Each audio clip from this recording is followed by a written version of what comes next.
पार्थ, तुम्हारे मन का यह प्रश्न मैं सुन पा रहा हूं। तुम दुखी हो क्योंकि तुम्हें लगता है कि संसार अन्यायपूर्ण है।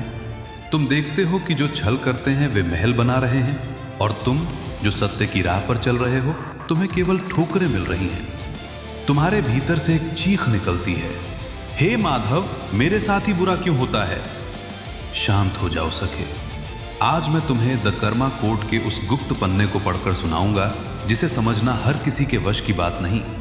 आज तुम्हें समझ आएगा कि जिसे तुम अंत समझ रहे हो वह केवल एक अध्याय है।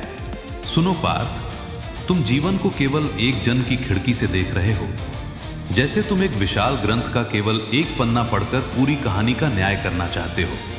कर्म का कानून किसी बैंक के हिसाब से भी अधिक सटीक है। जो आज तुम काट रहे हो वह उस बीज का फल है जो तुमने कल बोया था, और जो आज तुम बो रहे हो वह कल का तुम्हारा भाग्य बनेगा। तुम कहते हो, मैं तो इस जन्म में किसी का बुरा नहीं किया। पार्थ, आत्मा अनंत है।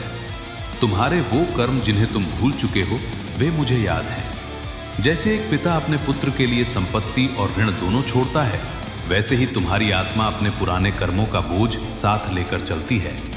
अन्याय मेरी सृष्टि में संभव ही नहीं है अर्जुन। बस समय का चक्र तुम्हारी समझ से बड़ा है।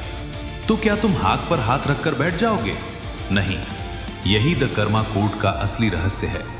जो बुरा हो रहा है वह पिछला हिसाब चुकता हो रहा है। तुम मुक्त हो रहे हो। इसे दुख मत समझो, इसे शुद्धिकरण समझो। जब सोना आग में तपता है तो वह जलता नहीं, वह कुंदन बनता है।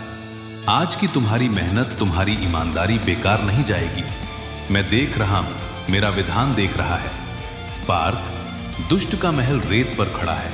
एक लहर आएगी और सब बह जाएगा, पर तुम्हारी सत्य की नींव पत्थर पर है। जो तुम आज सही कर रहे हो उसका फल इतना विशाल होगा कि तुम उसे संभाल नहीं पाओगे। बस अपना धैर्य मत खोना। उठो और अपने कर्म पर ध्यान लगाओ। संसार को न्याय करने दो, तुम केवल न्यायप्रिय बनो। अगली बार जब मन में आए कि मेरे साथ बुरा क्यों हो रहा है तो मुस्कुराकर कहना, माधव हिसाब कर रहे हैं और मैं नई कहानी लिख रहा हूं। जाओ पार्थ, कुरुक्षेत्र तुम्हारा इंतजार कर रहा है। जय श्री कृष्णा।